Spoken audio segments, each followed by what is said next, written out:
우리 함께 하나님의 말씀 보겠습니다. 요한계시록 21장 9절 말씀. 오늘 본문과 제목이 바뀌었는데요, 같이 한번 읽어보겠습니다. 시작. 일곱 대접을 가지고 마지막 일곱 재앙을 담은 일곱 천사 중 하나가 나와서 내가 신부 곧 어린 양의 아내를 내게 보이리라 하고. 아멘. 네, 저와 저희 가정이 우리 수지선한 목자교회에 와서 한 식구가 된 것이 이제 약 10년 정도 되어 갑니다. 돌아보면 정말 감사하고 행복한 시간들이었습니다. 정말 보아와 같이 귀한 것들을 배울 수 있는 시간이었어요. 하나님은 너무나 은혜로우셔서 그 시간들 가운데 저에게 큰 은혜와 축복들을 주셨습니다.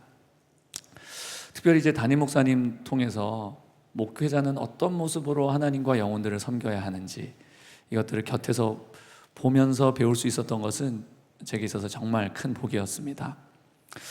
하나님께서는 우리 목사님을 통해서 신실하고 충성된 종의 모습이 어떠한 것인지를 저에게 분명히 보여주셨어요.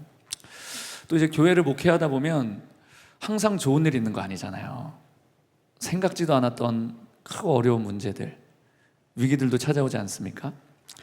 10년간 이 교회에 있으면서 교회의 여러 크고 작은 문제들 함께 헤쳐가는 가운데, 이때 목사님이 하나님 앞에 어떻게 반응하시는지, 또 어떻게 기도로, 예배로, 믿음으로 돌파하는지 생생하게 볼 수 있었던 것은 그 어떤 것보다 제게 크고 소중한 배움이었습니다. 또 저희 가족들도 이곳 수선목에서 정말 너무너무 행복한 시간을 보냈는데요, 제 아내는 아마 그렇게 이야기할 것입니다. 자기 인생에서 가장 행복한 시간이 이 수선목에서의 시간이었다, 이렇게 아마 얘기할 거예요. 너무 많은 사랑을 받았고, 또 이 충만한 예배 가운데 행복해했고, 또 이 귀한 사역에 동역할 수 있는 것에 너무 감사해했어요. 또 저희 아이들도 말해 뭐 하겠습니까? 저희 아이들에게 이 수선목은 저희 아이들 세계의 전부예요. 집도 교회에 있고, 학교도 교회에 있고, 토요일에 어하나 있고요, 주일에는 또 주일학교 가고요, 친구도 다 교회 친구들이고, 아침마다 아이가 묻습니다. 아빠 오늘 LWT 있어? 묻습니다.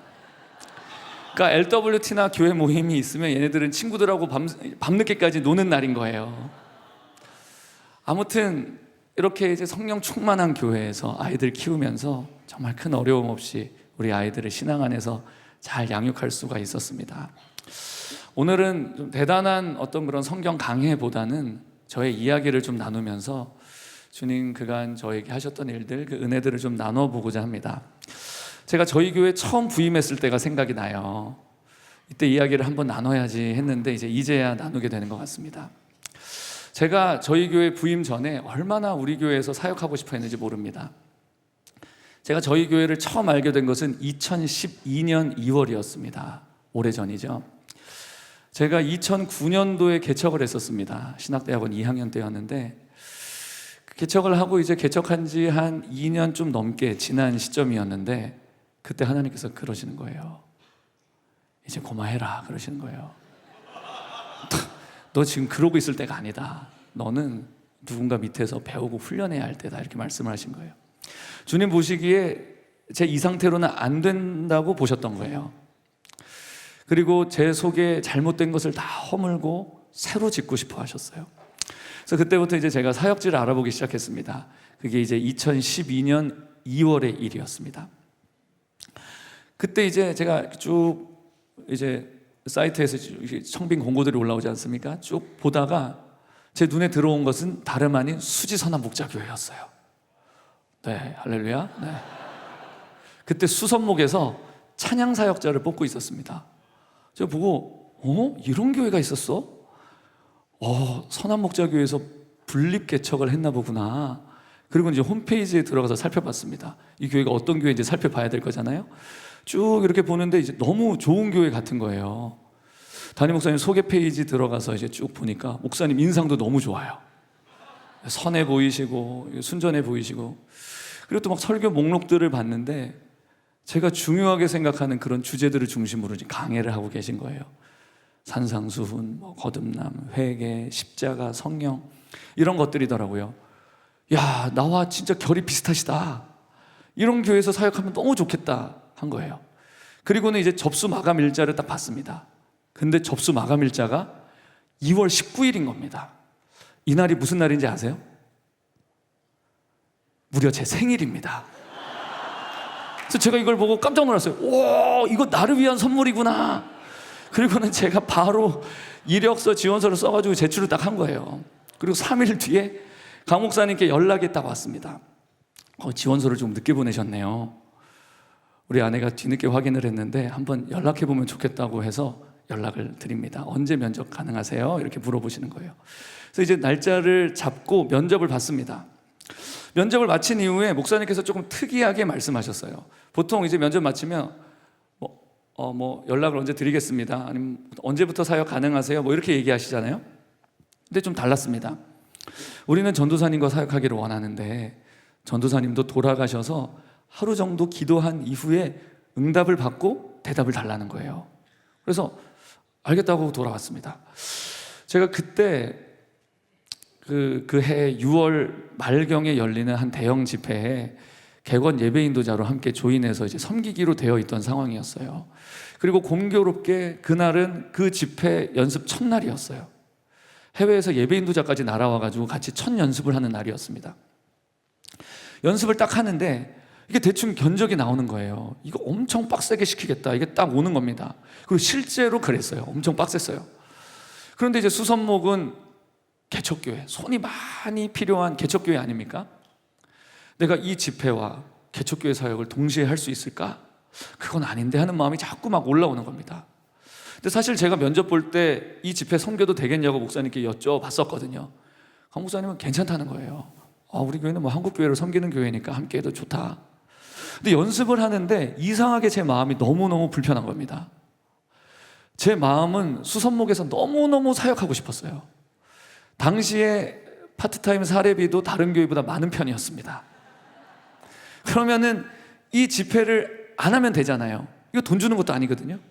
근데 그게 아닌 거예요. 좀 늦게 웃으시는데. 네. 근데 이제 그게 아닌 거예요. 하나님께서 분명하게 그러시는 겁니다.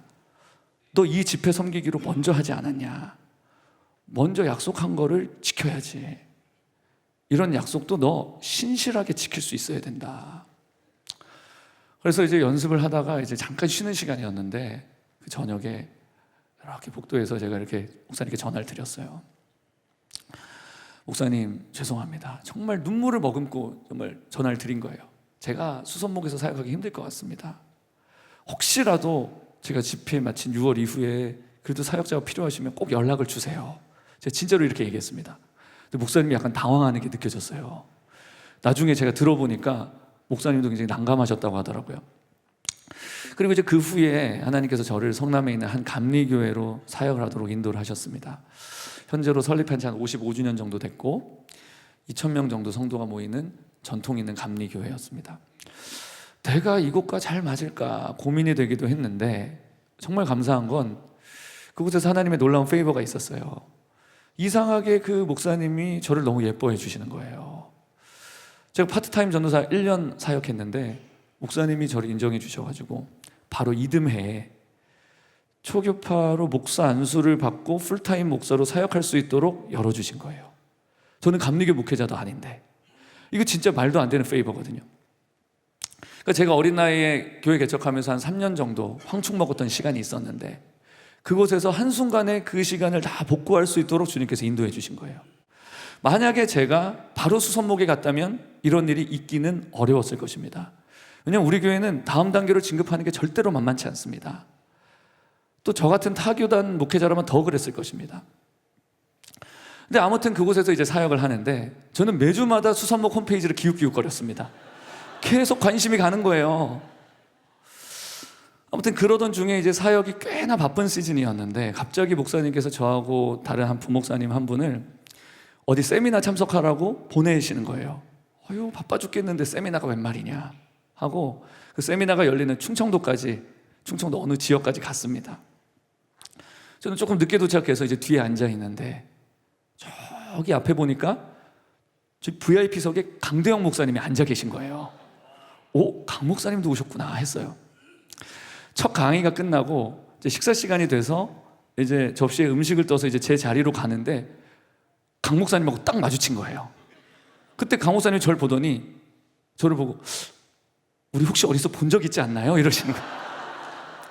이때가 이제 면접 본 이후로 한 3년 정도 지난 시점이었거든요. 아, 목사님, 제가 예전에 수원목에 찬양 사역으로 면접 본 일이 있었습니다. 이렇게 했어요. 목사님이 기억하시면서 아, 맞다. 찬양 막 이러시더라고요. 그때 이제 제 옆에 함께 갔던 이제 부목사님 한 분이 거드시는 거예요. 이 목사님은 예전에 강 목사님 안산 지방 계실 때 같은 지방에 계셨던 목사님이셨거든요. 아, 우리 최 목사 저희 교회에서 청년 사역 하는데 엄청 부흥이 일어나고 있습니다. 막 이렇게 말을 거드시는 거예요. 그랬더니 강 목사님이 아, 그래요? 눈이 반짝이시면서 그러면 거기서도 사역 좀 하고 우리 교회 와서도 사역하면 좋겠네요 하면서 웃으면서 농담을 하시는 거예요. 어쨌든 그렇게 이제 제가 강 목사님과 다시 재회를 하게 되었습니다. 그리고 이제 제가 그 교회에서 사역을 마무리 짓고 사임을 했거든요. 저는 그때도 수선목에서 사역하고 싶은 마음이 간절했습니다. 근데 그런 기회는 주어지진 않았어요. 그러다가 이제 한 선교단체 콜링을 받고 제가 그 단체의 청년사역 책임간사로 일하도록 이제 예정이 되어져 있습니다. 2주 뒤에는 제가 이제 그 선교단체에서 정식으로 사역하기로 되어 있던 상황이었어요. 근데 그때 강 목사님께 문자가 온 거예요. 전 진짜 놀라 자빠지는 줄 알았습니다. 보니까 목사님 혹시 지금 어떤 상황이냐, 우리 교회에서 부목사를 뽑고 있는데 혹시 우리 교회 올 수 있겠냐, 이런 내용의 문자였어요. 근데 저는 지금 선교단체로 가기로 되어 있잖아요. 물론 지금이라도 이걸 확 캔슬해버리고 수선목으로 달려가고 싶었습니다. 근데 그럴 수는 없었어요. 제가 이미 약속을 했잖아요. 주님은 이 약속도 신실하게 지켜야 한다고 말씀하시는 거예요. 저희 아내한테 문자를 보여주면서 얘기했어요. 야, 이거 봐봐, 강대영 목사님한테 문자 왔어. 지금 부목사 뽑는데. 이랬더니 저희 아내가 딱 보더니만 대번에 하는 말이 에이, 테스트네, 딱 이러시는 거예요. 딱 이러는 거예요. 저희 아내가 테스트라고. 나도 알아. 그걸 꼭 그렇게 얘기를 해야 되냐. 그러고는 이제 제가 이제 눈물을 머금고 이제 목사님께 구구절절 갈 수 없다고, 정말 제가 너무 가기를 원하지만 상황이 이러이러해서 갈 수가 없습니다. 정말 죄송합니다. 그러고는 문자를 보내드렸어요. 그리고 제가 이제 그 단체에서 사역을 한 지 3개월쯤 된 어느 날이었습니다. 그날 어떤 일이 있었는데 저 개인적으로 그 일을 통해서 아, 나의 부르심의 자리는 여기가 아니구나 하는 것을 분명하게 깨닫게 되는 시간이 있었습니다. 그때 이제 저희 아내와 대화를 나누면서 혹시나 절대 그럴 일이 없겠지만 만약에라도 강 목사님께 다시 한번 연락이 온다면 나는 그걸 하나님의 뜻으로 알고 나는 수선목으로 간다, 이렇게 이제 얘기를 했어요. 그리고 이제 그날 밤에 꿈을 꿨습니다. 꿈에 강 목사님이 나온 거예요. 진짜로. 진짜입니다. 꿈에 딱 그날 밤에, 예전 이 수선목 상가 그 교회 건물 옥상이에요. 그 하늘정원, 그때도 거기를 하늘정원이라고 불렀는데 거기 이제 저하고 목사님하고 마주보고 앉아 있었어요. 그리고 저와 목사님 사이에는 이제 교회 설계 도면이 펼쳐져 있었습니다. 제 느낌으로는 이게 이제 당시 짓고 있던 교회 설계 도면처럼 느껴졌어요. 제가 목사님께 이제 질문을 드렸습니다. 목사님은 어떻게 그렇게 균형 있게 목회를 잘하세요? 제가 이렇게 꿈에서 질문을 했습니다. 그 질문을 받은 목사님이 마치 내가 너한테 기다리던 질문이었다라는 듯이 활짝 웃으면서 막 엄청 열심히 설명을 해주시는 거예요. 뭐라고 말씀하셨는지 하나도 생각이 안 납니다. 왜냐하면 제가 그 꿈속에서 이 대답이 끝나자마자 할 질문이 제 마음속에 있었어요. 이 질문 해야지 벼르고 있었거든요. 딱 목사님 대답 끝나면 목사님, 그때 말씀하셨던 부목사 자리 어떻게 됐나요? 이걸 너무 물어보고 싶었어요. 근데 그러던 중에 목사님 대답이 끝남과 동시에 꿈에서 딱 깬 거예요. 제가 너무 안타까워서 으악 하면서 일어났어요. 제 아내가 놀라서 왜 그러냐고 저한테 묻는 거예요. 아, 꿈에 강 목사님이 나왔어. 내가 부목사 자리 아직 남아있냐고 물어보려고 하는데 꿈에서 깼다고. 우리 아내가 으이그, 자기 전에 그런 생각을 하고 자니까 그런 꿈을 꾸지, 저한테. 근데 여러분 놀라지 마세요. 그날 오후 2시 정도였던 것으로 기억합니다. 그날 오후 2시경에 진짜 강 목사님께 문자가 또 온 거예요. 목사님, 리액션 좋습니다. 네, 아주 좋아요. 목사님, 계속 목사님 생각이 나서 그러는데 혹시 지금은 상황이 어떻게 되나요? 하면서 목사님께 문자가 왔어요. 제가 너무 깜짝 놀라서 저희 아내한테 전화했어요. 저희 아내도 깜짝 놀라는 거죠. 야, 이거 진짜 하나님의 뜻이다. 가자, 이렇게 된 거예요. 그래서 목사님께 문자를 드렸어요. 목사님, 저 가겠습니다. 제가 섬기는 단체에는 잘 말씀드려서 사임할 수 있도록 하겠습니다. 그리고 제가 이제 2017년 4월 1일에 부임을 해서 지금까지 9년 3개월하고 2주 정도 이제 사역을 했습니다. 이건 여담이지만 만약에 제가 전도사 시절에 제 마음대로 이 교회에 왔다면 아마도 파트 전도사로서 매우 제한적인 범위의 사역 몇 년 하다가 아마 사임했을 것입니다. 제가 그 2012년부터 2016년까지 우리 교회 상황이 어떠했는지 제가 부임 이후에 정말 많은 이야기를 들었거든요. 정말 격동의 세월이었습니다. 담임 목사님, 마치 담임 목사님이 홀로 고군분투하면서 교회를 이끌어가는 그런 느낌의 시절이었어요. 아무튼 너무나 감사하게도 하나님의 은혜로 제가 수선목이라고 하는 눈앞의 유익을 거절하고 주님 주시는 감동에 순종했더니 하나님께서 정말 저에게 생각지도 않은 복을 주신 거예요. 파트 전도사에서 풀타임 목사로 간다. 이거는 교회에서 2계급 특진 같은 그런 겁니다. 그렇죠? 엄청난 하나님의 페이버죠. 그리고 그곳에서 또 사랑하는 아내도 만나서 결혼도 하게 되고 목사 안수도 받고 목사 안수 받은 이후에 수선목이 오게 되니까 이곳에서 이제 부목사로 사역을 하면서 훨씬 더 깊이 있는 사역을 이렇게 10년 가까이 할 수 있도록 하나님께서 인도를 하신 거죠. 할렐루야. 이거 다 주님이 하신 것입니다. 아멘. 저는 이 모든 것이 하나님의 은혜라고 고백을 하기를 원하는데요. 여러분께 드리고 싶은 말씀은 만약 여러분이 어떤 중요한 선택의 기로에 서 계신다면 여러분들의 판단이나 계산이 아닌 정말 하나님의 감동과 인도하심을 따라가 보기를 축복합니다. 보통 나의 계산과 하나님의 인도하심 사이에 상충될 때가 많아요. 그때 하나님께서는 여러분들에게 뭔가를 묻고 계신 거예요. 여러분의 삶 가운데 지금 찾기를 원하시는 중요한 한 가지 가치가 있을 수가 있어요. 나는 네 마음 가운데 이것을 찾기를 원한다. 그런 것이 있다는 거예요. 저의 경우는 제가 한 약속을 지키는 것이었어요. 그것을 신실하게 따라갔을 때 하나님께서는 저의 삶을 선하게 인도하셨습니다. 여러분도 그 한 가지에 집중하셔서 여러분 이 시즌에 여러분 삶 가운데 무엇을 원하시는지 주목하고 집중하며 따라갈 때 주께서 여러분의 삶 가운데 선하신 뜻을 보여주시는 줄 믿습니다. 제가 그렇게 이제 이 교회에 부임을 하고 이제 사역을 시작하는데 제 기분이 어땠을지 상상이 되십니까? 너무 좋아서 날아갈 듯 했어요. 할렐루야. 정말 날아갈 듯 했습니다. 제가 원래 표정을 잘 못 숨겨요. 티가 다 납니다. 제가 우리 교회 온 거를 저 목사 진짜 좋아하는구나. 우리 교인들이 다 알았어요. 진짜. 맨날 웃고 다니니까 너무 좋아하니까. 근데 그 허니문이 얼마나 갔을까요? 3개월 가더라고요. 3개월. 3개월 뒤에 교회 건축 가운데 큰 이슈가 발생이 되었거든요. 그때부터 이제 제 마음이 너무 부대끼고 힘든 겁니다. 막 화가 나요. 장차 부흥의 센터가 될 이 건물을 두고 부정을 저지른 사람들을 생각하니까 마음이 너무 어려운 거예요. 꼭 그 이유 때문은 아니겠지만 공교롭게도 저도 그때부터 이제 길고 긴 훈련의 시간 속으로 이제 들어가게 된 거예요. 제가 이제 면접 볼 때 이 교회 이제 부목사로 사역하기 전에 다시 한번 면접을 봤는데 그때 목사님께서 제게 그러셨어요. 목사님은 우리 교회에서 목회 전반에 대해 훈련받게 될 겁니다. 이렇게 이야기를 하셨어요. 그 말씀대로 저는 우리 교회 모든 부서 모든 사역을 다 해볼 수 있게 되었습니다. 목회 기획, 교구를 총괄하는 사역, 선교, 구제, 중보기도 다음 세대, 젊은이 교회, 예배, 찬양 인도까지 거의 안 해본 사역 없이 거의 모든 부서를 다 거치게 됐어요. 그런데 사실 하나님의 훈련의 핵심은 이렇게 여러 부서의 직무를 배우는 그런 것에 있지 않았습니다. 그분의 훈련의 핵심은 제 내면을 빚으시는 것이었어요. 하나님이 믿고 쓰실 수 있는 사람으로 준비하는 데 있었던 거예요. 언젠가는 얘가 교회도 개척하고 내가 준 사명도 얘가 감당해야 되는데 그 요 모양 요 꼴로는 도무지 쓰실 수가 없었던 거예요. 하나님께서 정말 혹독한 훈련의 과정을 거치게 하셨습니다. 글쎄요, 아마 저보다 더 강한 훈련을 받으신 분들도 많이 계시겠지만 제 입장에서는 이 훈련이 결코 만만치가 않았습니다. 정말 제 자아가 산산이 부서지는 느낌을 받았기 때문이에요.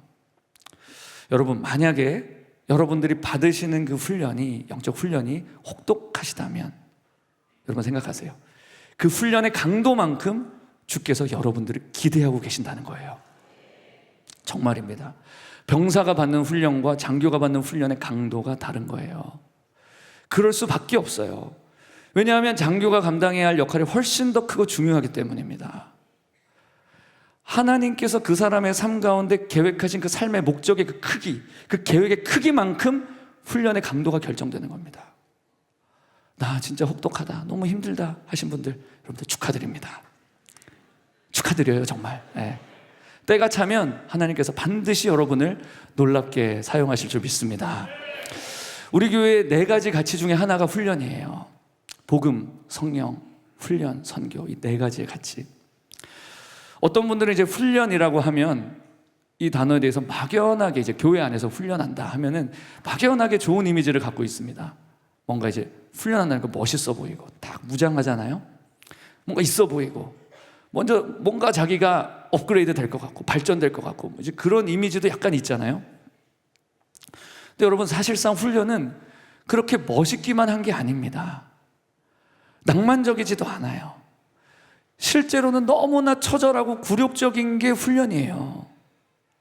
여러분들, 남성분들 6.25 훈련 다 받아보셨죠? PT 8번 기억나십니까? 기억나시죠? 이렇게 딱 해갖고 발발발발 떨리잖아요. 그 여러분 치욕스러움을 아십니까? 그 발발발발 떨리고 이렇게 할 때 마지막 반복 횟수는 외치면 안 되잖아요. 또 우리가 이름으로 불리지 않습니다. 저는 118번 올빼미였어요. 118번 올빼미, 할 수 있습니까? 이것도 못합니까? 막 이렇게 막 인간이 아니에요. 그냥 너무나 처절하고 굴욕적인 게 훈련인 거예요.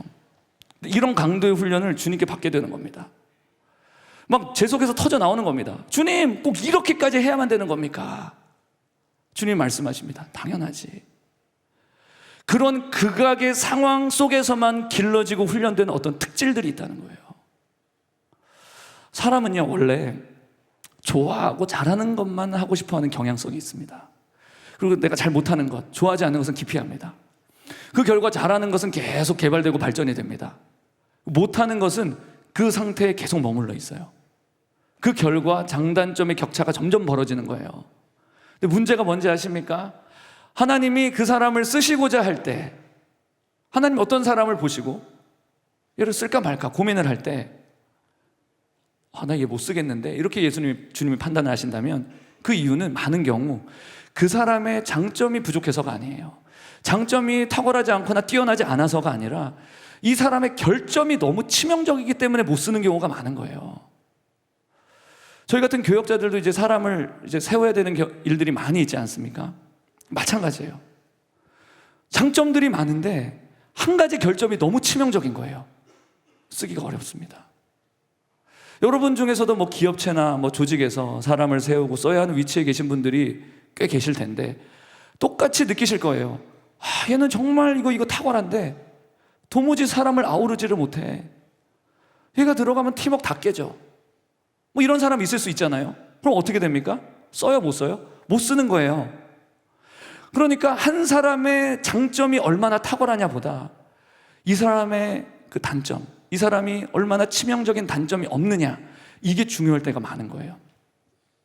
그래서 주님이 우리를 훈련하시는 겁니다. 우리 디모데전서 4장 7절로 9절까지 말씀 같이 읽어보겠습니다. 시작. 망령되고 허탄한 신화를 버리고 경건에 이르도록 내 자신을 연단하라. 경건은 범사에 유익하니 금생과 내생에 약속이 있느니라. 이쁘다 이 말이여 모든 사람들이 받을만 하도다. 여기 보면 바울이 지금 제자 디모데에게 경건에 이르도록 내 자신을 연단하라, 훈련하라 이렇게 명령을 합니다. 육체의 연단, 우리가 운동만 해도 이런저런 유익들을 경험할 수 있잖아요. 근데 경건의 훈련은 범사에 유익하다는 겁니다. 금생과 내생, 이 세상과 저 세상, 지금으로부터 시작해서 영원한 내세에 이르기까지 우리에게 유익을 준다 이렇게 말하고 있는 거예요. 그러면서 말씀합니다. 미쁘다 이 말이여 모든 사람들이 받을 만하도다. 이 말, 이 메시지는 모든 사람들이 받아야 할 믿을 만한 미쁜 메시지라는 거예요. 영적 훈련이 필요 없는 사람이 이 세상에 없다는 말인 거죠. 우리 모두는 주님 오시는 그날까지 훈련을 받아야 하고 그 훈련에 충실하게 임해야 한다는 뜻인 거예요. 그래서 주님께서 제 삶에도 본격적인 훈련 프로그램을 가동하시기 시작하셨어요. 이제 우리 교회에서 제가 이제 부임해가지고 사역을 시작하는데 예전에 하던 대로 열심히 설교도 하고 사역도 했습니다. 설교하면 반응이 나쁘지 않았어요. 목사님 말씀이 너무 좋아요. 은혜 받았어요. 사람들이 이렇게 말들을 합니다. 그런데 성령님은 제게 오셔서 제 양심 가운데 책망을 하시는 거예요. 너 왜 그런 식으로 말했어? 네가 말한 그 말의 동기는 이게 아니냐. 나는 너의 그 말을 기뻐하지 않는다. 너의 그 마음을 기뻐하지 않는다. 막 혼내시는 거예요. 그럼 정말로 마음이 어렵고 불편합니다. 힘들어요. 그렇게 주님은 제 마음을 계속해서 다루어 가셨어요. 또 주님은 제게 돈에 대해서도 다루기 시작하셨습니다. 저는 어려서부터 그렇게 물욕이 많은 사람이 아니었어요. 뭐 그렇게 갖고 싶은 것도 별로 없었고 또 재정적으로 그렇게 어려움을 겪어본 적도 없었습니다. 어머니께 배워서 소비 습관도 검소한 편이에요.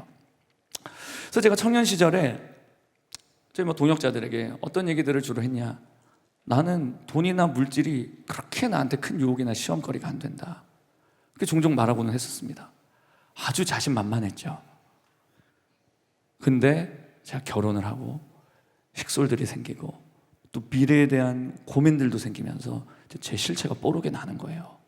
그때 제가 깨달았습니다. 나도 돈에 대해서 그렇게 자신만만할 수 있는 사람이 아니구나. 나도 돈 때문에 흔들리는구나. 미래의 안정감을 위해서 돈을 의지하려고 하는 제 모습이 보이는데 하나님께 너무 죄송스럽고 힘들었던 거예요. 한 번은 이런 일이 있었습니다. 우리 교회는 부목사에게 이제 차량을 지급해주고 사용한 유류비도 실비로 지원을 해줘요. 너무 감사하죠. 제가 우리 교회에 막 부임했을 때는 교회 건축이 한창 진행되던 때였습니다. 그때 사택 건물도 함께 짓고 있었고요. 공사비 잔금을 치르기 바빴기 때문에 저는 이제 다른 부목사와는 달리 사택이 지급되지 않았었어요. 당시 저희 집이 복정동에 있었습니다. 복정동에서 여기 수지까지 출퇴근을 했어요. 제가 이제 수지선암 목자교회 부임이 결정되자마자 했던 일이 있는데 저희 아내 운전면허 따게 하는 거였어요. 그렇게 하지 않으면 제 아내는 교회를 다니기가 어려웠기 때문에 제가 아침 일찍 교회 가버리면 저희 아내는 어떻게 교회로 옵니까? 깐난쟁이 아기를 데리고. 그래서 바로 운전면허를 따게 했어요. 그래서 저와 제 아내는 다른 차로 이제 이렇게 교회를 다녔거든요. 이제 처음 이제 운전면허 따고 나면 이제 제일 어려운 게 뭡니까? 주차잖아요. 그래서 저희 아내가 이제 차를 몰고 교회를 와요. 딱 오면 근처에 오면 제게 전화를 하는 거예요. 내려와서 주차해달라는 거예요. 근데 저희 상가 건물이었기 때문에 주차가 굉장히 까다로웠거든요. 그럼 제가 쪼로로 내려가서 주차해주고 올라오고 그랬어요. 그러니까 뭐 저희 아내는 뭐 마트나 이런 데 가는 건 엄두도 못 내죠. 딱 제가 연수해준 저희 집에서 교회까지 오는 여기서 이렇게 해서 이렇게 도로 타고 이렇게 쭉 오다가 여기서 빠져갖고 이렇게 와라. 요 연수 딱 한두 번 해주고 그것만 딱 왔다 갔다 딱 할 수 있는 거예요. 그래도 저희 아내가 일주일에 교회를 한 3번 정도는 와야 되는 거예요. 수요 예배, 금요 예배, 주일 예배. 그 생각보다 이제 기름값이 드는 거죠. 다른 부목사는 사택이 있는데 나는 그렇지 않고 이거 좀 그런데? 좀 네, 이해해 주셔서 감사합니다. 저도 모르게 부끄러운 얘기지만 제 개인 차량의 주요한 금액까지 교회에 청구하게 된 거예요. 어느 날 이제 주유비 영수증을 처리해 달라고 담당 사역자에게 영수증을 건네주고 사무실로 왔어요. 근데 그 사역자가 저를 부르더니 목사님, 혹시 목사님 개인 차량에 주유하신 영수증까지 청구하셨어요? 하는 거예요. 제가 잘못했잖아요. 그분은 정당한 문제를 제기한 거잖아요. 그런데 화가 나는 거예요. 이게 제 자아의 모습인 거예요.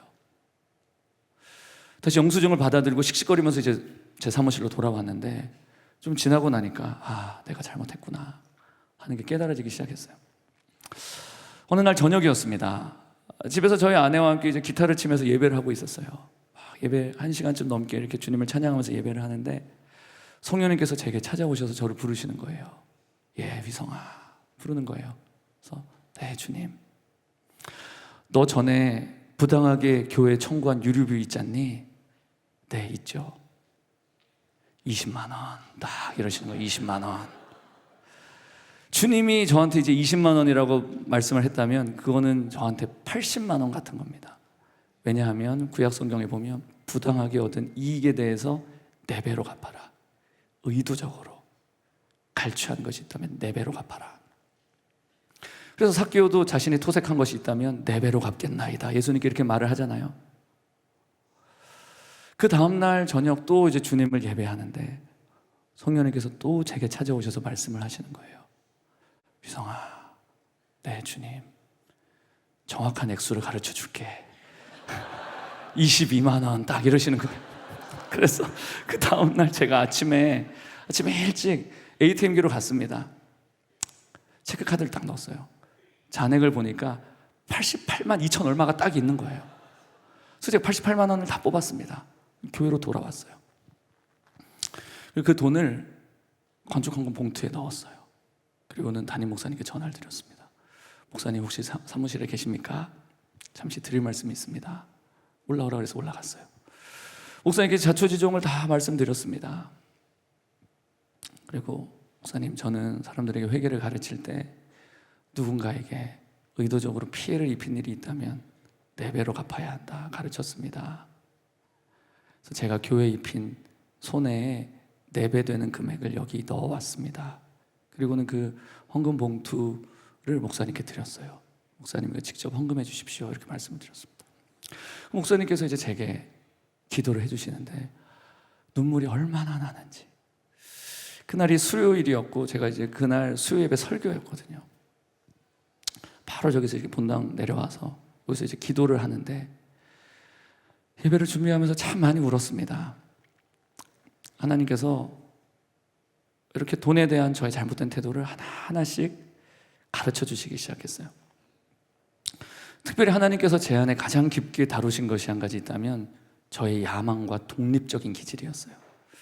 저는 청년 시절부터 개척에 대한 마음이 있었습니다.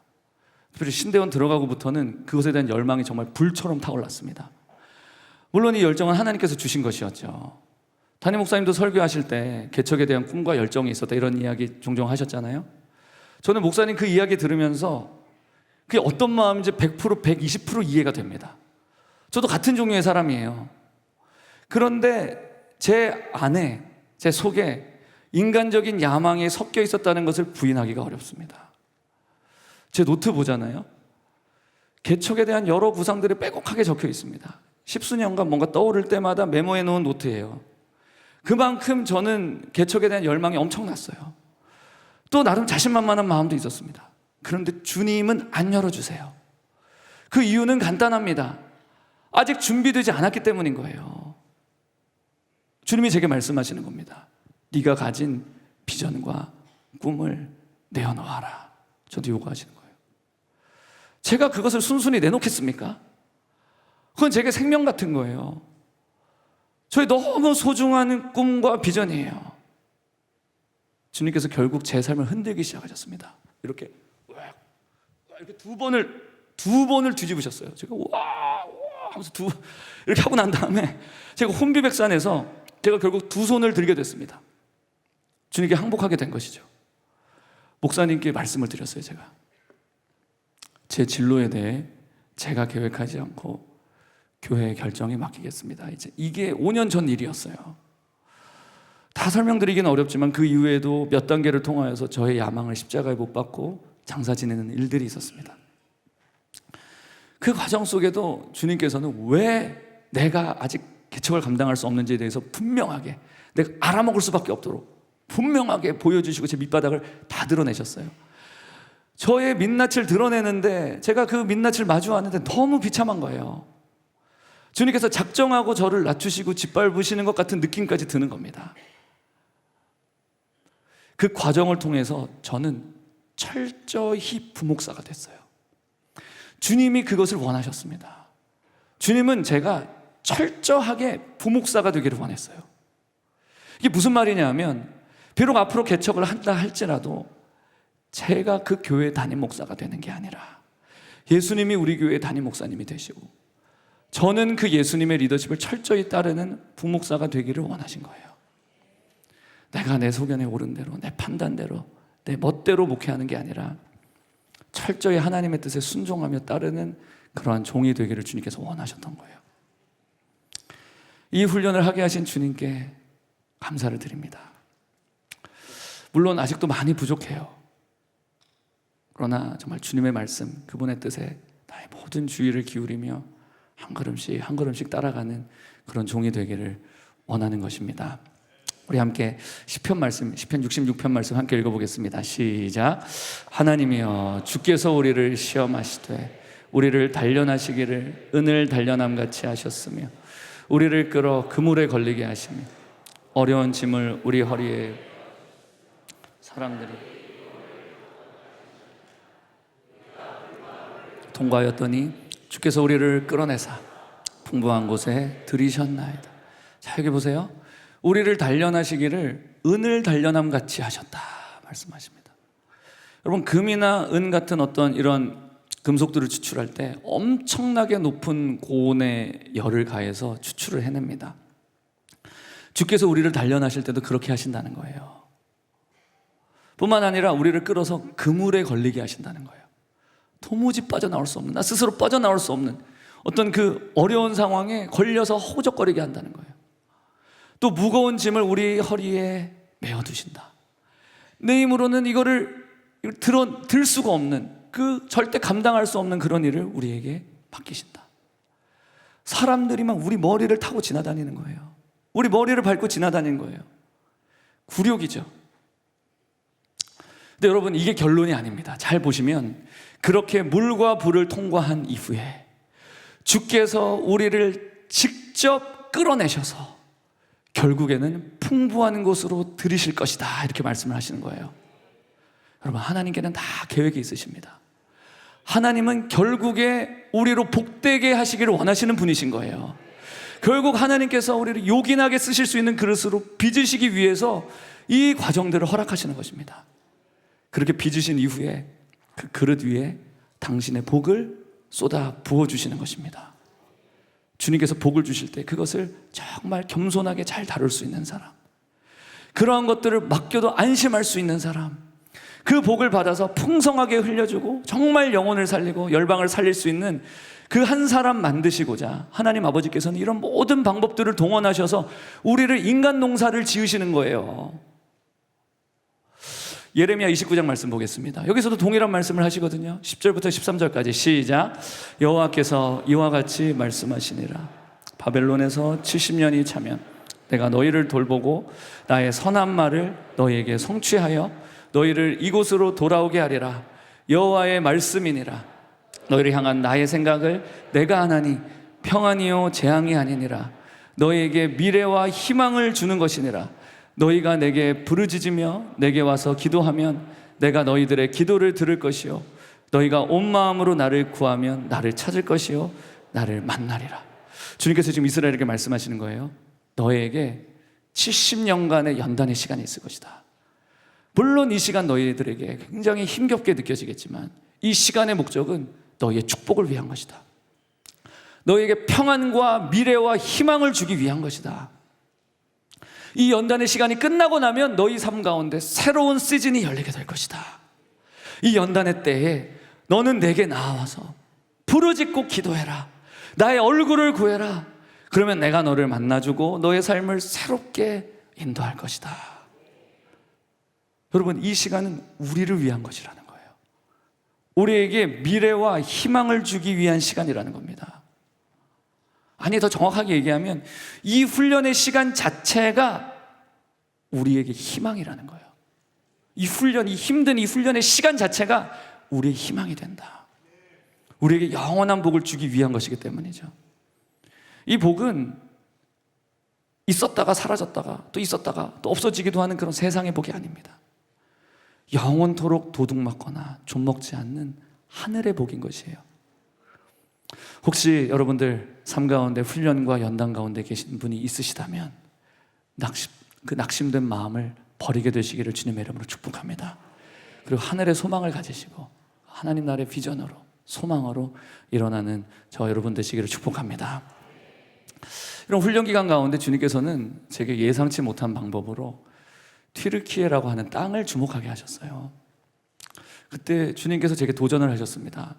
유성아, 너의 잃어버렸던 처음 사랑을 회복해야 돼.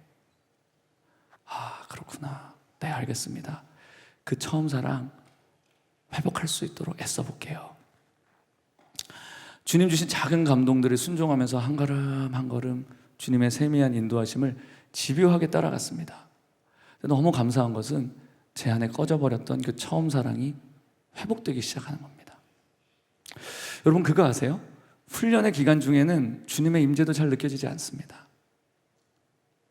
그런데 중요한 건 이때는 느낌으로 가는 시기가 아닌 거예요. 주님의 임재가 느껴져서 감당하고 하는 그런 시기가 아니에요. 보이지 않아도, 들리지 않아도, 손에 잡히는 것 없어도 말씀만을 붙잡고 믿음으로 계속 걸어가야 하는 시기인 거예요. 여러분, 주님의 임재가 멀리 느껴질 때 경험되는 그 마음의 고통을 아십니까? 특별히 저는 주님의 임재가 없으면 살 수가 없는 사람이기 때문에 그 고통이 더 극심했습니다. 너무 괴로워서 주님 앞에서 몸부림을 쳤어요. 주님, 도와주세요. 주님, 도와주세요. 나를 만나주세요. 그런데 이 주님 주신 키워드를 하나하나씩 붙잡고 순종하며 걸어가는데 놀랍게도 멀리 계셨던 주님의 임재가 조금씩 가까이 오시기 시작하는 겁니다. 여러분, 주님께서 우리와 함께 하시는 것보다 더 큰 축복이 없습니다.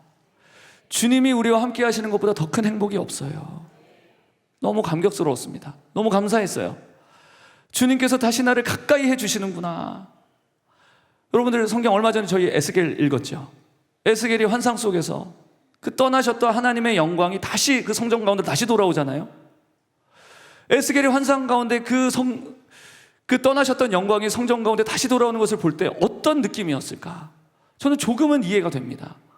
얼마나 감격스러웠을까? 하나님의 임재가 떠나버렸는데 그게 성전이 성전입니까? 성전에 주님이 없는데 그게 성전이냐고요. 그냥 돌 쌓아 올린 그냥 건물에 불과하죠. 그냥 돌무더기인 거예요. 그게 무슨 성전입니까? 그런데 하나님께서 영광 가운데 그 성전으로 다시 돌아오시는 거예요. 에스겔이 너무 감격한 겁니다. 제게도 잃어버렸던 주님의 임재가 다시 느껴지기 시작했어요. 너무 감사했습니다. 그리고 이제 안식월 떠나기 일주일 전쯤이었어요. 제가 이제 금요 성령 집회 설교 준비를 위해서 기도하려고 이제 저녁에 본당에 여기 올라왔습니다. 기도를 하고 있는데 갑자기 너무나 선명한 하나님의 감동이 느껴지는 겁니다. 너무 선명했어요. 이상하다. 내가 머지않아서 교회를 나가게 될 것 같은데 이게 뭐지? 했어요. 이 감동이 너무너무 분명해가지고 이거 우리 아내한테 얘기를 해서 증거로 삼아야 되겠다. 그래서 기도 끝나자마자 집에 가서 저희 아내에게 말을 했습니다. 우리 곧 나가게 될 것 같은데 기도하는데 그런 감동이 왔어. 제 아내가 비우는 겁니다. 무슨 말도 안 되는 소리야.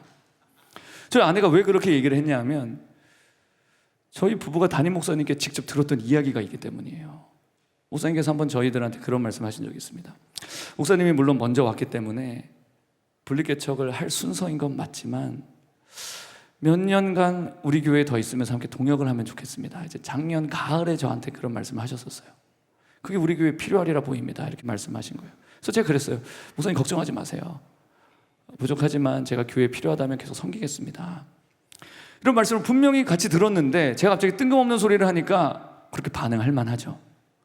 그리고 제가 이제 안식월을 떠났어요. 제가 안식월을 떠난 날은 3월 31일. 제가 딱 만 9년이 되는, 저희 교회 부임한 지 만 9년이 되는 날이었어요.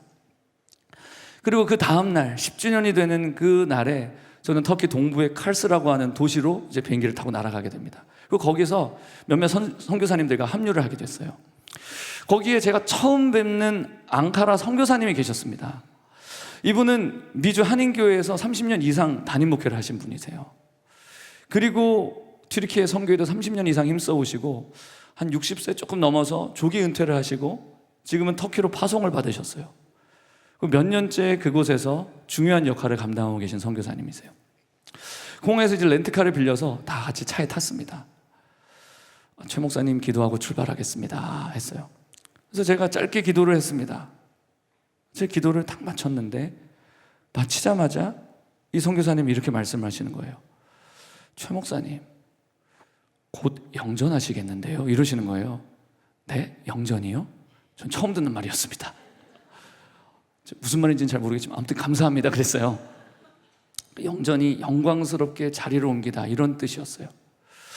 근데 이분이 참 희한하신 게 주변에 이제 목사님들을 보다 보면 갑자기 이 목사님이 자리를 옮기실 것 같다 하는 그런 종류의 감동이 임할 때가 종종 있었다는 거예요.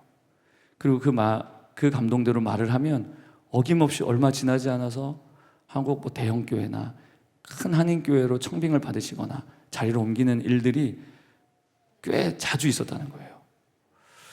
그리고 그분과 함께는 일주일 동안 저한테 그런 말씀을 3번 이상을 하셨어요. 그러고는 요셉처럼 이렇게 말하는 거예요. 혹시 목사님 제가 말한 이런 일이 생기시거든 꼭 저를 기억해 주세요 이러시고. 그리고 모든 안식일 일정을 마치고 제가 한국으로 돌아왔습니다. 그 어간의 담임 목사님께서는 모로코를 가셨고 저 목사님께서 모로코에서 돌아오신 다음 날에 저희 부부를 부르셨습니다.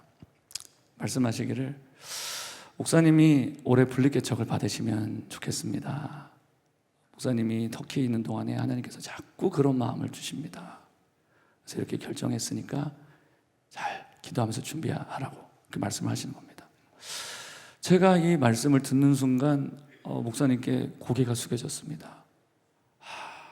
정말 목사님 기도하는 분이시고 정말 이분은 인간적인 생각이 아니라 철저히 하나님 음성을 듣고 반응하시는 분이시구나 하는 그런 마음이 들었어요.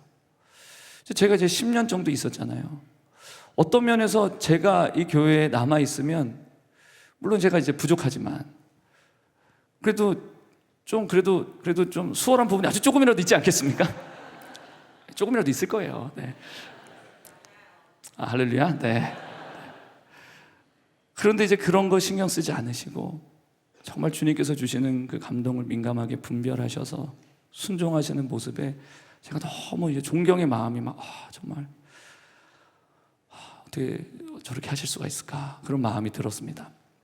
그리고는 이제 조심스럽게 개척 준비를 시작했습니다. 모든 일을 진행함에 있어서 물론 시작도 늦었지만 시작도 보통 예년에 비하면 6개월 정도 늦었지만 모든 일을 진행함에 있어서 다소 느리다 싶은 템포로 진행을 했습니다. 그래야 하나님이 하시는 일을 보고 따라갈 수 있겠다라고 생각이 들었어요. 또 예년에 비해서 너무나 조용하게 진행이 되니까 성도님들이 궁금하신가 봐요. 준비는 되고 있는 거냐고. 네, 준비하고 있습니다. 근데 제 마음은 그냥 조심스럽게 그리고 떠들썩하지 않게 좀 조용하게 진행하고 싶었어요. 물론 교회의 비전에 따라서 분립개척이 이루어지는 것은 사실이에요. 근데 우리가 이제 그리스도 안에 한몸된 지체잖아요. 수지선한 목자교회라고 하는 이름으로 한몸된 지체잖아요. 그리고 분립이 이루어지면 어쨌든 사랑하는 지체들이 분리되어 떨어져서 나가잖아요. 물론 하나님의 큰 부르심 안에서는 더 큰 주의 몸을 이뤄서 함께 이렇게 나아가는 거겠지만 그 과정 가운데 헤어진 아픔 또 아쉬운 마음, 안타까운 마음들이 왜 없겠습니까? 제가 정말 간절히 바라는 것은 저희 가정이 정말 간절히 바라는 것은 저희가 너무 사랑하는 이 수지선한 목자교회가 절대로 이 과정 가운데 조금도 아프지 않기를 바라는 게 저희 가정의 솔직한 마음이에요. 그래서 조용히 하고 싶었고 그래서 개척 멤버 이제 모집을 하지 않습니까? 모집을 할 때 이제 모집하려면 뭔가 모임을 해야 되잖아요. 미루다가 더 이상 미루면 안 되겠다 싶어서 지난주 주일에 딱 한 번 모임을 가졌습니다. 아무튼 제 마음은 하나님도 기뻐하시고 우리 수선목 성도들도 모두 함께 기뻐하며 축복할 수 있는 그런 걸음이 되기를 간절히 기도하는 것입니다. 그래서 저희 새롭게 세워진 이 교회가 정말 그리스도의 몸된 교회로서 하나님 보시기에 참 기쁨이 되어지는 그런 교회, 또 수지선한 목자교회 아들교회이자 또 형제교회로서 정말 자랑스러운 교회가 되기를 원합니다. 또 주님 말씀하셨죠. 내가 이 반석 위에 내 교회를 세우리니 음부의 권세가 이기지 못하리라 하신 그 교회, 내가 천국 열쇠를 내게 주리니 네가 땅에서 무엇이든지 매면 하늘에서도 매일 것이요 땅에서 무엇이든지 풀면 하늘에서도 풀리리라. 그 교회가 세워질 수 있도록 기도해 주시기 바랍니다. 저희 교회 소식 조금만 말씀드리면, 하나님이 은혜를 주셔서 지난주 화요일에 교회 건물 가계약금을 이제 입금을 했습니다. 가계약이 이루어졌어요. 교회 위치는 죽전동이고요, 너무 가깝지도 않고 너무 멀지 않은 곳에 장소를 허락해 주셨습니다. 지도를 혹시 궁금하신 분 계실까봐 지도 잠시 가져와 봤는데요, 함께 보시면 여기가 죽전역이고 저쪽이 동천역인데, 이렇게 해서 이쪽으로 가시면 죽전 힐스테이트 저쪽 앞에 있는 상가에 있는 작은 공간인데요. 내려주셔도 되겠습니다. 개척하는 교회 이름 여러분 궁금하신가요? 아시는 분들도 계실 테고, 개척하는 교회 이름은 할렐루야 두둥 랩처치입니다. 랩처치. 이게 다들 약간 뭐야? 하는 약간 그런 느낌이신데, 이게 호흡과 플로우가 중요합니다. 따라해 보세요. 랩처치. 할렐루야. 랩처치. 어색하십니까? 아니에요. 힙한 거예요, 이거. 의미는 Lamb and Bride. 그 로고도 띄워주시면 좋겠는데요. Lamb and Bride. 어린 양과 신부의 교회. 이제 여기 보면 L에는 Lamb에는 양이 있고, Bride 여기에는 반지가 있어요. 언약과 신부를 상징하는 반지가 이렇게 있어요. Lamb and Bride. 혹시 랩 철치 너무 생소하다 하시면 어린 양과 신부의 교회 한번 해볼까요? 어린 양과 신부의 교회. 교회 이름이 어려우니까 별짓을 다 합니다. 이렇게 부르셔도 괜찮습니다. 또 이 랩이라고 하는 글자에는 레버러토리 해서 믿음의 실험실, 이런 의미도 함께 담고 있어요. 저희 아내가 저 로고를 이제 환상 중에 받고, 제가 그거를 이제 이걸 어떻게 그러면 형상화를 할까, 제가 구체화를 했고, 우리 교회 이제 자매님께서 너무 아름답게 이제 구현을 해줬어요. 성경에 보면 이제 끝났습니다. 거의 다 끝났습니다. 너무 길었죠? 성경에 보면 마지막 때에 어린 양, 그리스도의 신부가 준비될 것에 대해서 기록하고 있습니다. 계시록 21장 9절 말씀 읽어보겠습니다. 시작. 이리 오라, 내가 신부 곧 어린 양의 아내를 내게 보이리라 하고, 또 우리가 즐거워하고 크게 기뻐하며 그에게 영광을 돌리세. 어린 양의 혼인 기약이 이르렀고 그의 아내가 자신을 준비하였으므로. 자, 여기 신부, 어린 양의 아내가 등장합니다. 이 신부는 하나님의 어린 양 예수 그리스도의 신부예요. 그녀는 만왕의 왕이요 만주의 주가 되신 예수 그리스도의 신부입니다. 그리스도의 신부로서 준비된 이 여인은 너무너무 아름다울 것입니다. 티나 주름 잡힌 것이 없이 거룩하고 흠이 없는 모습으로 정말 그 그리스도의 신부로서 당당하게 주님 곁에 서게 될 것이에요. 그리고 그분과 함께 온 땅을 다스릴 것입니다. 그래서 저희 랩처치는 마지막 날에 어린 양과 함께 설 그 아름다운 신부로서 우리가 잘 단장되어 준비되고, 또한 열방 가운데 그런 거룩한 신부의 세대를 일으키는 교회가 되기를 원합니다. 그럼 어떻게 이런 거룩한 신부가 준비될 수 있느냐? 성경은 오직 성령으로 가능하다고, 오직 성령으로만 가능하다고 말합니다. 계시록 22장 17절 말씀 함께 읽어보겠습니다. 시작. 성령과 신부가 오소서 하고 말씀하십니다. 이 말을 들은 사람들도 모두 오소서 하고 외칩시다. 누구든지 목마른 자는 와서 생명수를 마음껏 마시십시오. 개역개정 성경에 보면 오소서가 오라라고 되어 있습니다. 그러니까 마치 이게 반말이니까 오라 하니까 마치 사람들에게 목마른 자들아 오라 이렇게 이제 보이지만, 쉬운 성경에는 오소서 하면서 존칭으로 되어 있습니다. 누구에게 말하는 것일까요? 신랑 되신 예수님께 이 신부가 성령으로 단장되어진, 성령과 신부, 성령으로 단장되어진 그 신부가 성령으로 충만하여져서, 그 성령에 감동되어져서 그 충만함을 가지고 어린 양 예수 그리스도께 외치는 거예요. 오시옵소서 라고 외칠 때에 그 음성을 들은 신랑 되신 예수 그리스도의 마음 가운데 사랑의 불이 붙어버리는 거예요. 뜨거운 그 신부를 향한 그 주님의 사랑의 불이 붙는 것입니다. 그래, 사랑하는 나의 신부요, 그래, 내가 속히 가리라, 이렇게 말을 하는 것입니다. 계시록 22장 20절 함께 읽어보겠습니다. 시작. 이 모든 것을 증언하신 분 예수님께서 말씀하십니다. 그렇다, 내가 속히 가겠다. 아멘. 주 예수여 어서 오소서. 이렇게 구속사가 완성되는 거예요. 제가 정말 축복하기는 이 자리에 있는 모든 한 사람 한 사람, 또 인터넷으로 예배하는 모든 한 분 한 분들, 모든 한 사람 한 사람이 이렇게 주께서 말씀하시고 예언한 이 아름다운 교회가 되어지시기를 주님의 이름으로 축복합니다. 그리고 또 기도를 부탁드리는 것은 이런 일을 감당할 수 있는, 넉넉히 감당할 수 있는, 저희 부족하지만 이 랩처치, 어린 양과 신부의 교회가 될 수 있도록 기도해 주시기를 정말 간곡히 부탁드립니다. 할렐루야. 우리 함께 좀 찬양하면서 기도했으면 좋겠습니다. 우리 말씀 생각하면서 함께 기도했으면 좋겠는데, 우리 예수 아름다우신 함께 찬양하겠습니다. 우리 주님이 우리의 아름다운 신랑이 되시고 또 그 주님께서 우리를 아름답게 단장하실 것입니다. 그리고 그 신랑과 신부가 함께 서서 마지막 날에 혼인잔치를 벌이며 주님 앞에 기쁨을 누리게 될 것입니다. 우리가 그것을 사모하며 하나님 그 일을 이루어 주십시오 하는 마음으로 함께 고백했으면 좋겠습니다. 예수 아름다우신, 예수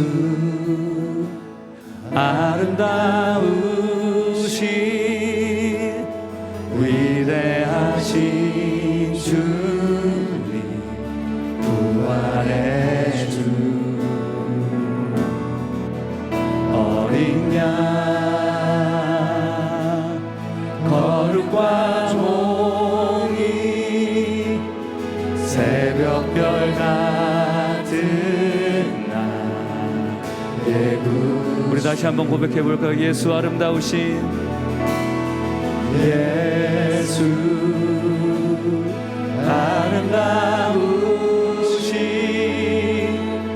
위대하신 주님, 부활의 주, 어린 양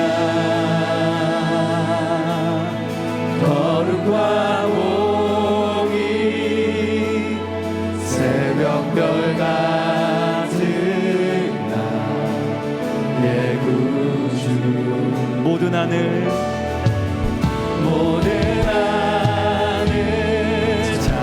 찬양, 모든 만물이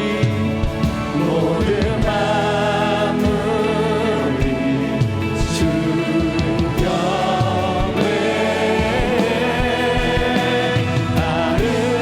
아름답고 놀라우신 모든 이름보다 높은 이름, 아름답고 놀라우신 주의 이름, 높으신 그 이름 예수. 우리 다시 한번 고백합시다. 예수 아름다우신, 예수 아름다우신 위대하신 주님, 부활의 주, 어린 양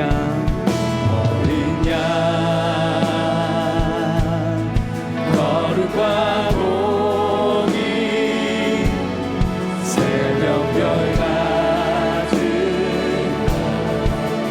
나의 구주.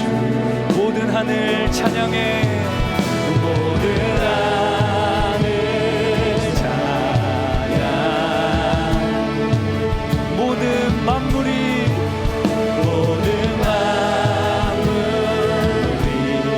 주 영광,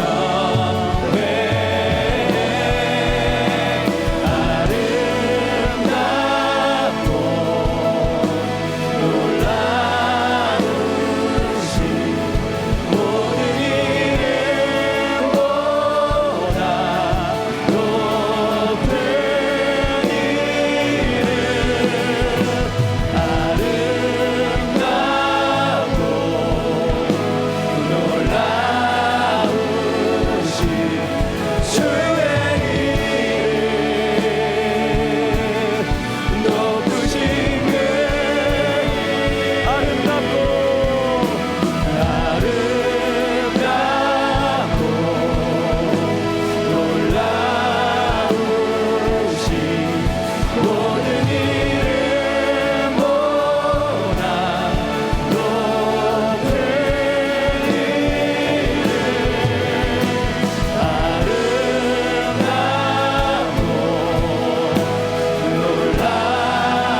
기도합시다. 주님, 내가 먼저 예수 그리스도의 아름다운 흠도 없고 점도 없는, 티나 주름 잡힌 것이 없는 아름다운 신부로 준비되어지기를 원합니다. 주님께서 이 일을 위하여 훈련과 연단이라고 하는 도구를 사용하실 수 있어요. 하나님, 하지만 그런 훈련 과정 가운데를 할지라도 정말 주님 앞에 사랑과 신실함으로 반응하며 그 길을 감당케 하여 주시옵소서. 내가 온전한 주님의 아름다운 신부로 설 때까지 주님 그 일을 계속하여 주옵소서. 나를 연단시켜 주시옵소서. 나를 거룩하게 세워 주시옵소서. 온전히 세워 주시옵소서. 우리 함께 이러한 제목을 가지고 주님의 이름 크게 두 번 부르시고 함께 기도하겠습니다. 주여,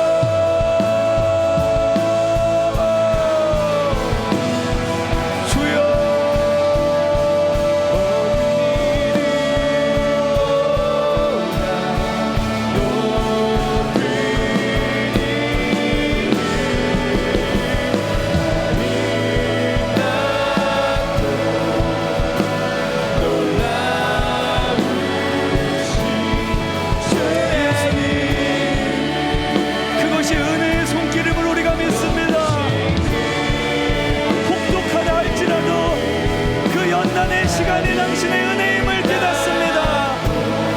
하나님, 그 연단을 통하여 우리가 거룩한 신부 되어질 수 있도록, 거룩한 그리스도의 신부로 우리가 설 수 있도록 주님 일하여 주옵소서. 우리의 내면을 깊이 다루어 주옵소서. 우리의 심령을 정련하여 주옵소서. 신부 될 때까지 하나님 흠도 없고 하나님 티나 주름 잡힌 것이 없는 그 신부가 될 때까지 주님이라여 주시옵소서. 주여,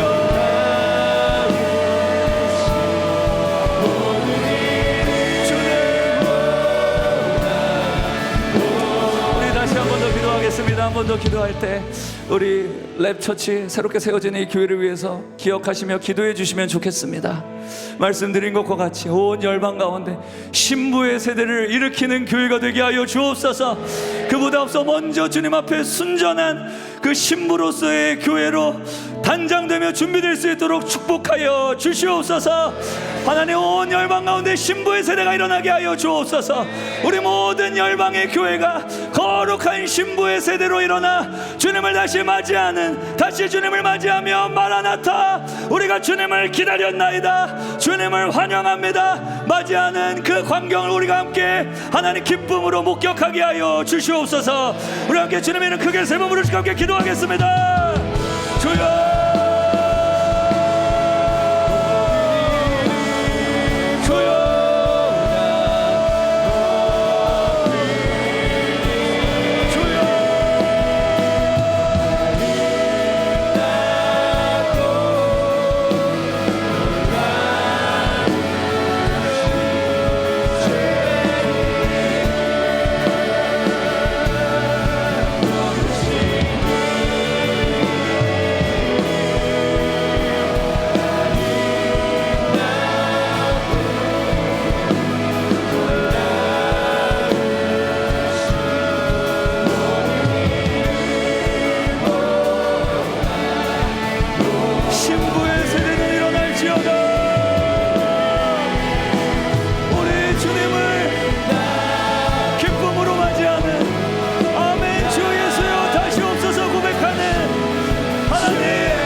것입니다.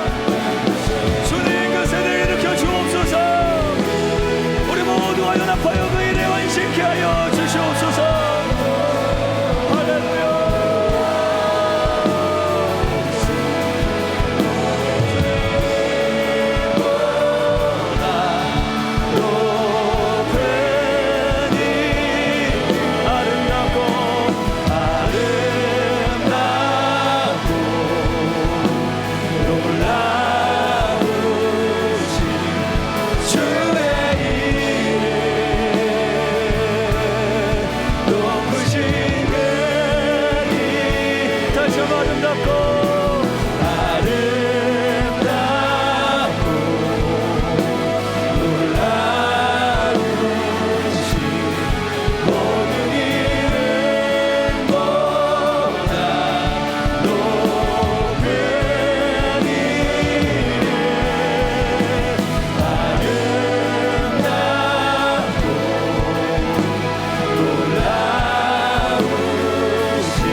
감사합니다. 주님, 그렇습니다. 때로는 주께서 우리의 삶 가운데 우리를 연단하시는 그런 당신의 손길이 있을 때가 있지만 그것조차 주님의 사랑이고 은혜인 것을 기억합니다. 하나님, 그런 메마른 광야의 시간을 통과한다 할지라도 하나님, 정말 신부와 같이 신실하게 그렇게 주님을 바라보며 충성스럽게 따라가는 우리들이 되게 하여 주십시오. 이 모든 광야의 시간이 마치는 그날 우리는 주님 앞에 아름다운 신부로 서게 될 것입니다. 하나님, 이 자리에서 함께 예배하는 모든 한 분 한 분들 위해 그 은혜가 있게 하시고, 또한 우리 수지선한 목자교회 당신의 아름다운 신부로 계속하여 더욱 단장되어져 주님 다시 오실 때 주님께서 기뻐하시는 교회 되게 하시고, 또 새롭게 개척되는 아기와 같은 이 랩처치 주님께서 기억하여 주시고, 그 일을 감당할 수 있는 든든한 교회로 주님께서 일으켜 세워 주십시오. 주님께 예물 들고 나온 모든 손길들 주께서 기억하여 주시고, 이 예물 위에 30배, 60배, 100배로 함께하여 주시고 채우시고 공급하여 주시옵소서. 이제는 우리 주 예수 그리스도의 은혜와 하나님 아버지의 사랑과 성령의 교통하심이 오늘 함께 예배하며 주님이 우리의 신랑 되심을 고백하며 또 주님의 다루시는 손길을 기쁨으로 신실함으로 감당하기를 소원하는 모든 주의 사랑하는 자녀들 가운데 지금으로부터 영원토록 그 은혜가 함께 하시기를 축원하옵나이다. 아멘.